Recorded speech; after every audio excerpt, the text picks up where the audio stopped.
Hey guys, welcome back to Cat Views. So today I'm going to be doing something a little bit different. So I am actually subscribed to a channel who shared another channel or an upload of this woman's channel. I've never seen this woman before. I don't know her or her channel. I've got no idea. But it was in relation to Marvel Cinematic Universe and basically superhero films and what effect they've had on the industry and what the film industry could do to maybe change and that sort of thing. So it was basically like a rant discussion that she's titled, I think. I'm going to tell you guys actually the channel and the video. So it's called Rant Superhero Movies Killing the Industry. Or You're Just Not Getting, and I can't read the rest. It's by a channel named Neek Marina. Sorry, girl, if I'm butchering your name. I've never seen this channel before. But anyway, this was shared by another channel that I'm actually subscribed to, and I was like, hey, I'm interested in this. Why not? So I watched this upload, and this woman made very valid points, and I was actually quite interested in how she worded what the points were that she was making and sort of counterpoints to her own points. Like she sort of was really good at seeing different sides of this. So I wanted to sort of react or give my opinion essentially on this upload that she's done. Because I've written it all down and you guys can go and see my comment. I'm basically going to read out my comment to you guys and then sort of go into it a little bit more because I just thought, why not? I find this a really interesting subject. It's been discussed many times by many creators, many people, actors, producers, directors have mentioned about the effect of particularly Marvel and the gigantor that it has become in the film industry and how this suppresses or stifles or stops any other creativity, other genres from becoming, reaching their potential, just like Marvel has. And this whole debate and controversy over superhero genre films and how they've destroyed the industry or aren't cinema or whatever people have said over the years has been in and out of the news cycles, many times. And so this is just another like sort of form of that by someone. And I just thought it was interesting to sort of touch on it and discuss. So let's go into it. So I'm going to read my comment and like got into it.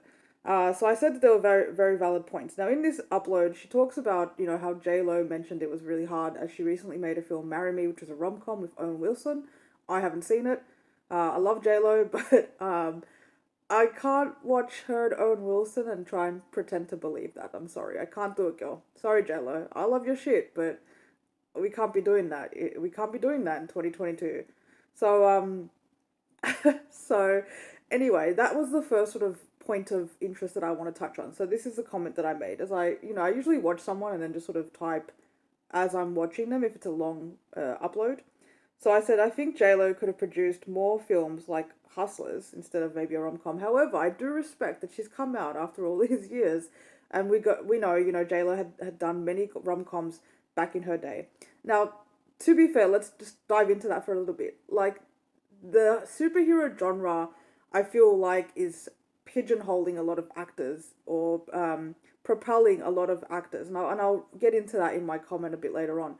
But I want to point that out because back then, when let's say J Lo or who was another Kate Hudson, who else did rom coms back in the day? There are a lot of female actresses that are really great, talented actresses that were pushed and pigeonholed into these films, just like like Jamie Lee was pushed into just the horror genre and pigeonholed, and she was like, no, like I want to do other films, and so she did, and made a great career out of it. But she's literally come back and just made these three, this just brought back Halloween. Like it just everything's coming back, and it's like that is her legacy.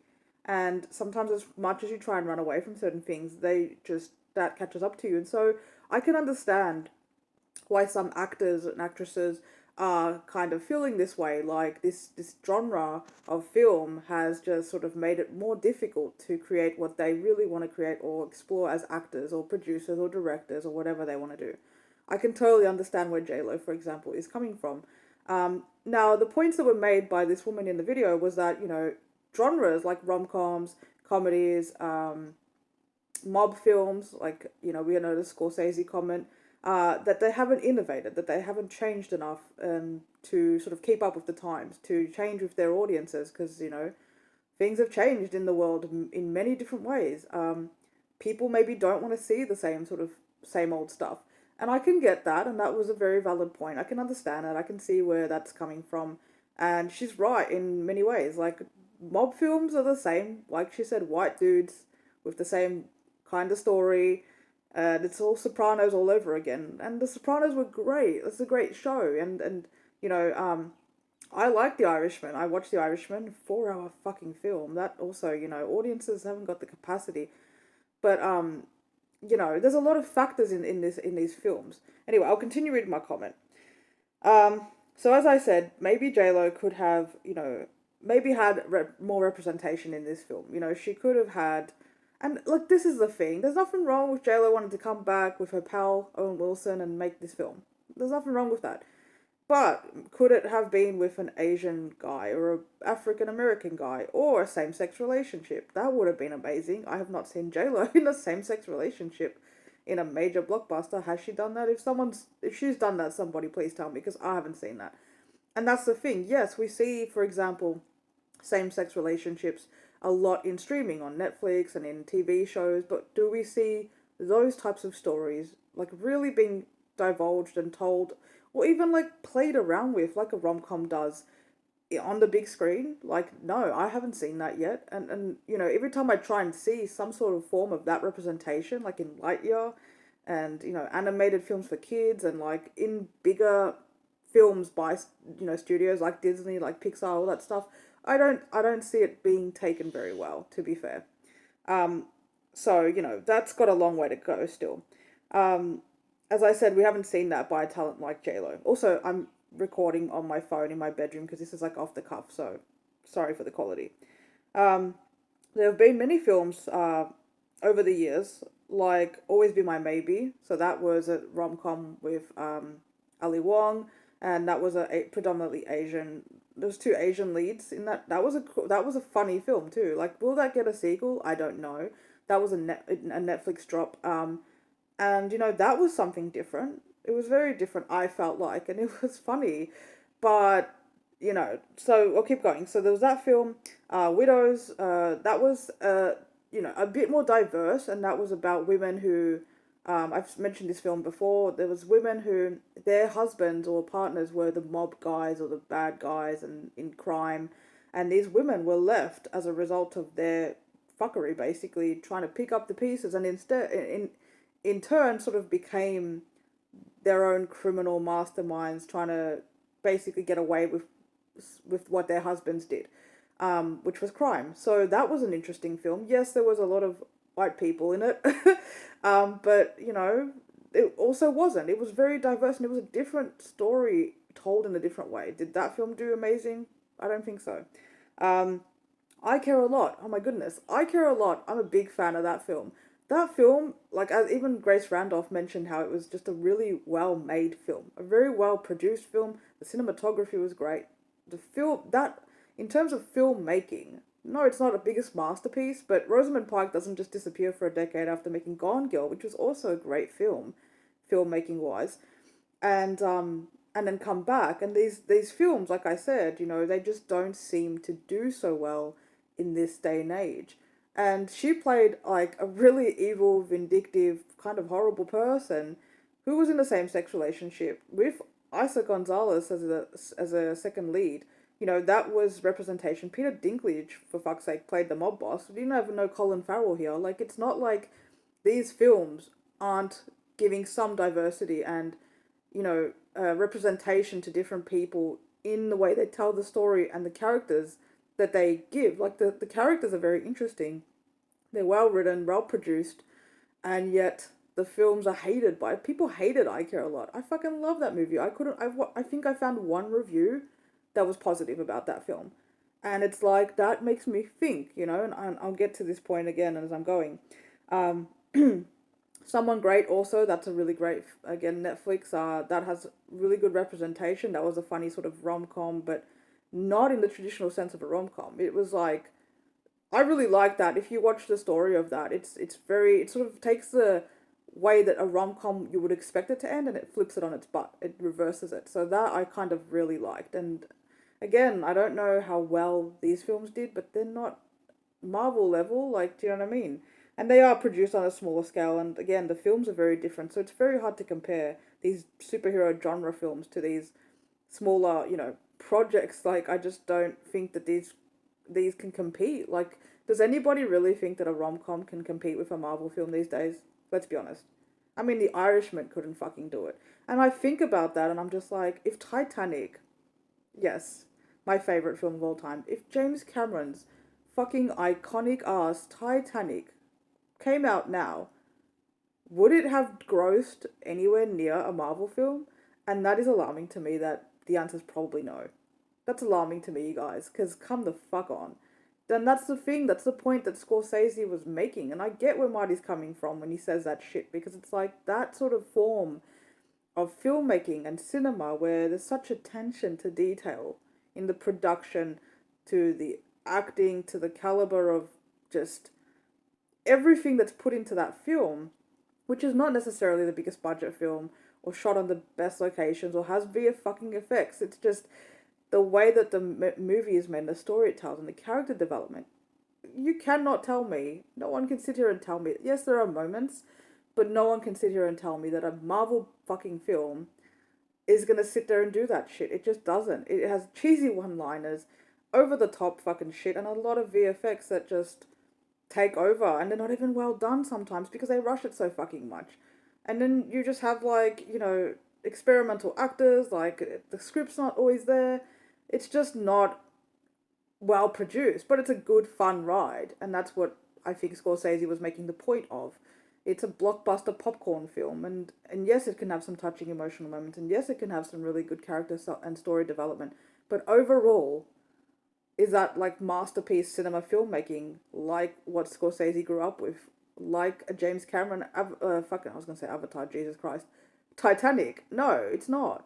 You can't compare the two, and yet they are compared because Titanic was the top grossing film for over a decade until Endgame came along, and now that's at the top.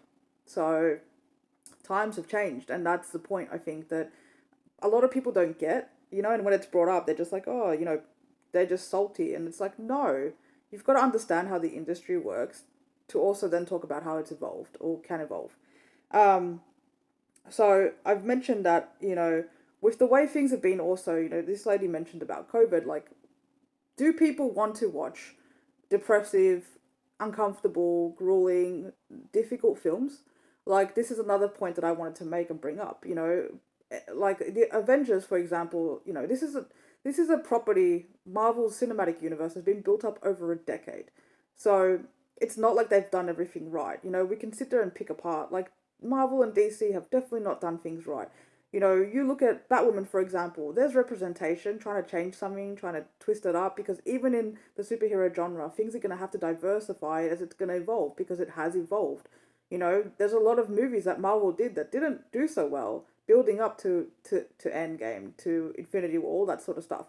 There are a lot of characters that came and went that they put in that didn't work, that the stories weren't explored. Same with DC. Now, I prefer DC and I prefer Snyder's versions of stuff because I like the dark and twisted, and I prefer it. I feel like it's really so much more of a grueling underdog story, and the journey is taken a lot more intensely than a Marvel film. I think Marvel is just like, oh, like it's just coded and it's candy and it's like, yeah, have more. It's just, that's what it is for me. Again, I'm not saying there aren't moments, but I've seen enough to see that it's just not the same. I don't get the same feeling. And so that makes me wonder. I'm, of course, like in the smaller minority as usual. And that makes me think, well, do people just not feel good and comfortable to deal with this stuff at this point in time? And the answer is probably yes. I mean, people have gone through so much heartache and loss with COVID for the last 2, now 3 years going on, and still not over, to be fair. And even whatever is over in the sense of maybe it's not as contagious or widely spread or whatever, a lot of people, forget that people have lost so much and they're rebuilding, and they've been having to rebuild, and rebuilding your life takes a lot of time, and it's been very hard for a lot of people. And so, do those people that have struggled and maybe fucking continue to struggle every day, do they want to go and watch a Schindler's List? If Schindler's List came out right now, The Color Purple, if these films came out right now, would they be the cinematic masterpieces remembered for years, decades onward? now in 2022? Would that be a thing? Or would these films be shunned and rejected and no, thank you, please, we just want to watch happy good times and superheroes prevail and yay. Like, that's another point that I think needs to be made. You know, the audience, like I said, has changed. The atmosphere, the environment has changed, you know? The landscape is drastically different and it hasn't changed worldwide yet enough, seemingly. And these films, they make people laugh, they make people gasp, they make people cry, they make people feel joy more than anything.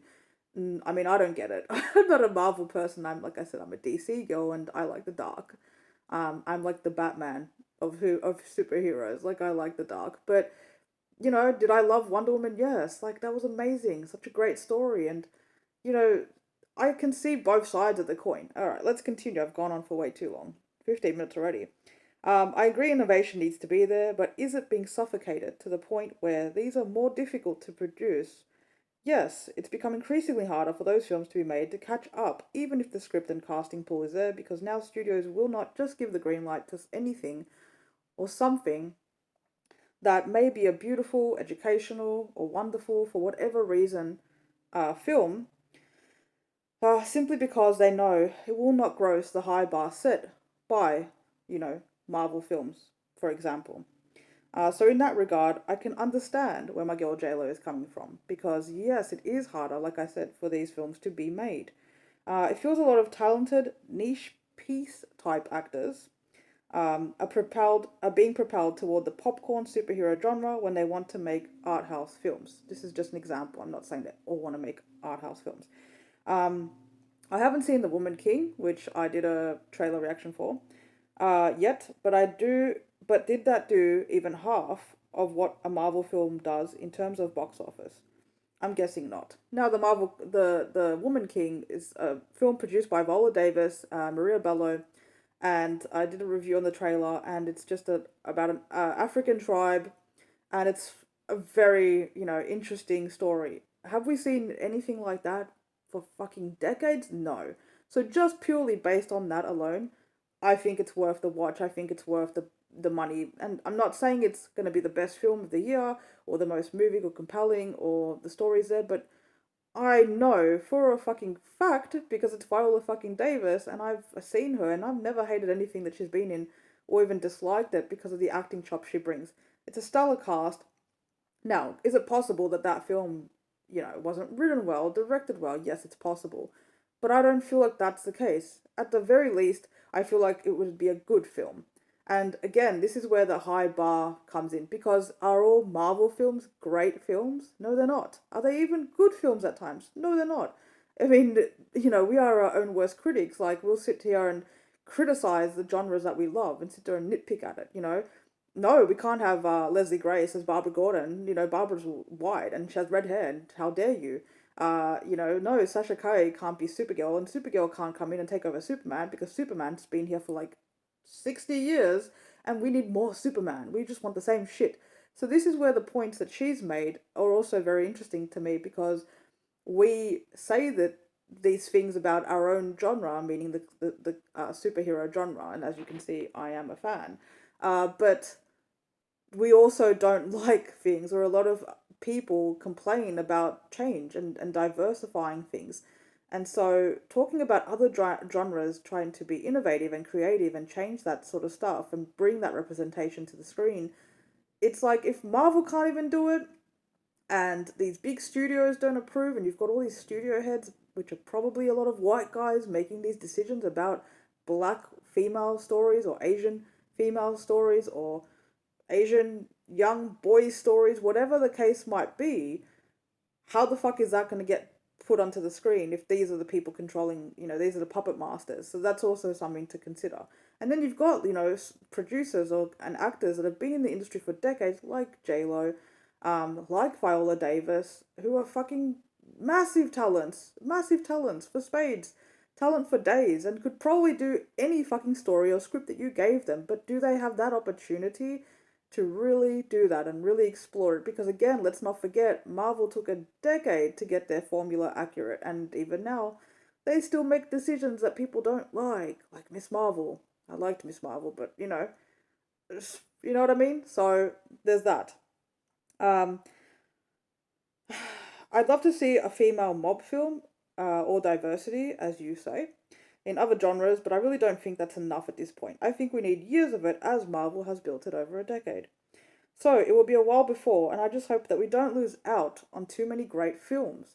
I've seen so many, especially female actors that have gotten into producing and directing and made, they've got production companies, and they're now really trying to tell these stories of other women from different backgrounds. So yes, you might have a Reese Witherspoon or a Nicole Kidman, producing these and backing them, but they are telling amazing stories, and it's there. It's there for the taking, and these women have to work super fucking hard. And then you've also got, as this lady mentioned, the streaming wars. So you've got the studios, and then you've got, your streaming giants. You've got Amazon, Hulu, Apple, and Netflix, and they are just sitting there, taking everything. And these movies are being made, and it's not that they're not good films or that they're not grossing well. It's just, it's almost like, again, these the shift in the way that the films are being watched, because people, COVID, and people don't want to go to the theater and all that stuff. It's almost like that also takes I want to say like 50% of it. I really feel like that is half of the problem or conversation that needs to be had. And then the other half is the studios and where their line is. Because if the studios say no, yes, Netflix will say yes. And that's why these films are being produced and made and featured on those platforms as opposed to the other platforms. So again, it really is harder for that content to be made. I mean, it's literally right there for you to fucking see it. It's not like, I don't feel like Netflix offers the most money, so people go to Netflix for that reason.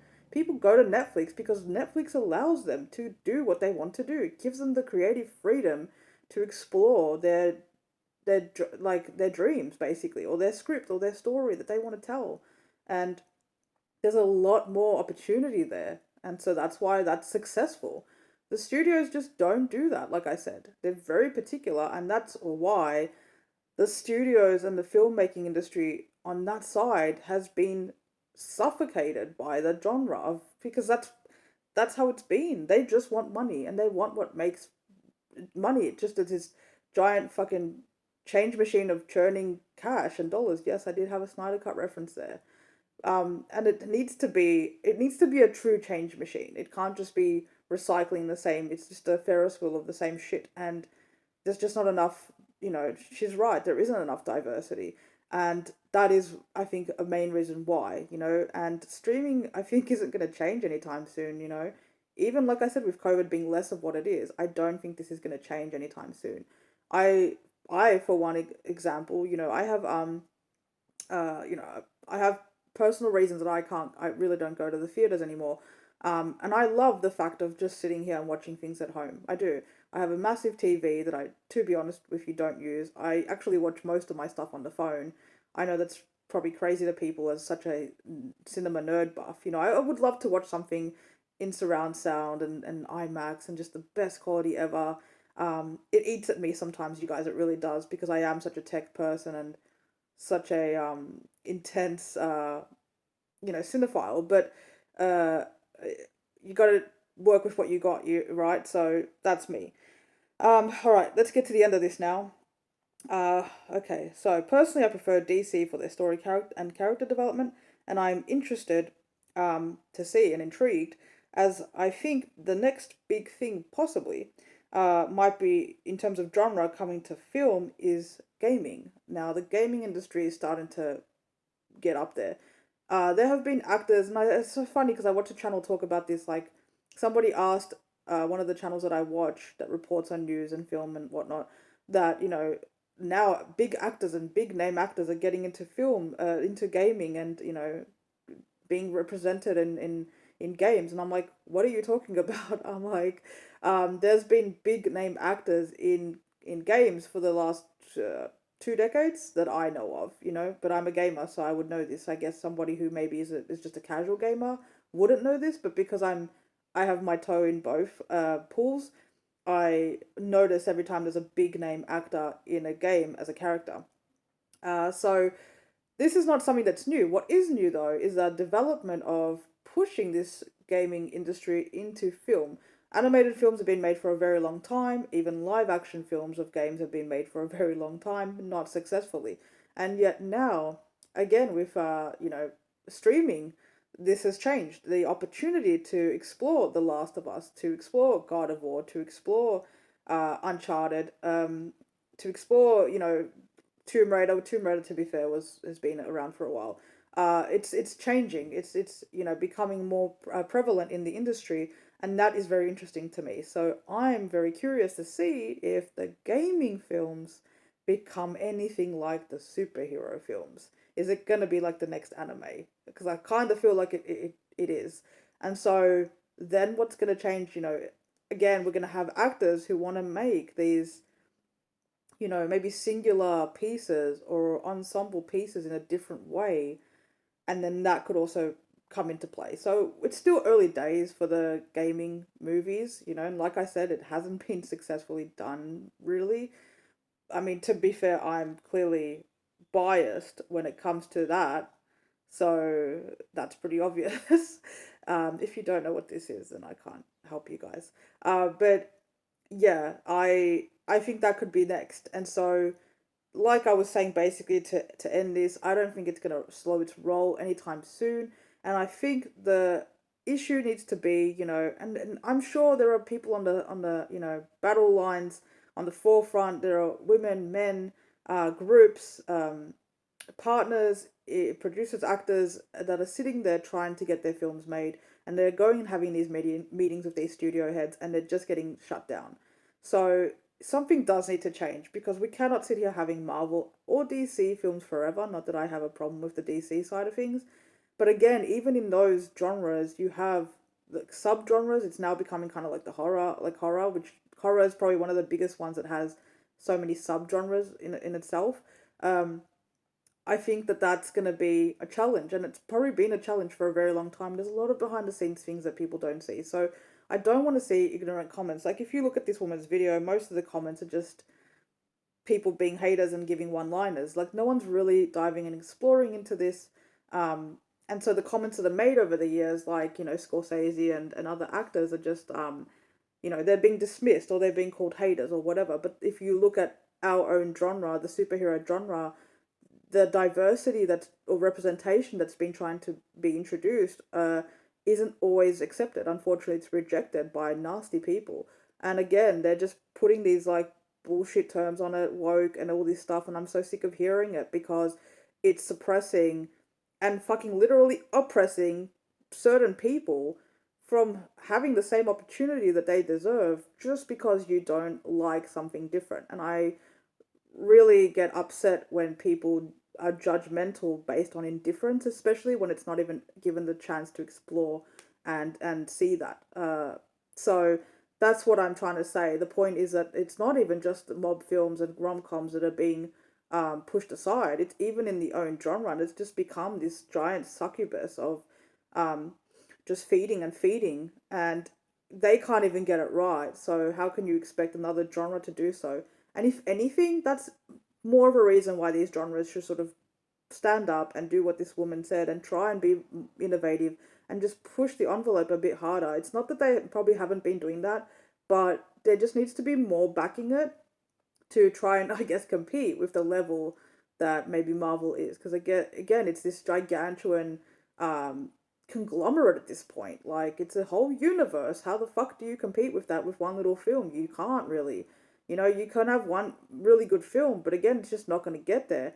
This is something that was built over time, so we need to start seeing. I think the point is, we need to start seeing the J Lo's in same sex relationships on the big screen, or we need to start seeing, um, the stories being written well on the big screen in a diverse, representative way, and then having the audiences react to that because it's the audience as well. If it makes money, the studio will keep producing it. And we also need the studios to fucking open their eyes and let this content be made because they're just going to lose to streaming giants like Netflix if this continues because I don't think anything environmentally is going to change anytime soon. So that's it. That's my reaction to this latest video. It's not a rant. I just want to give my points and, say that I agreed with a lot of hers and just sort of explain my thoughts, I guess, on it. So what do you guys think about this? By all means, go watch her video. You can watch my video. Like I said, I don't know this person. I just saw the video and I thought it was interesting to talk about. So, we're all movie buffs here, so that's what this is, and it's just purely based on, talking about film, and it's very strictly about um, this conversation and controversy revolving this issue in the film industry. So I want to know what you guys think about it.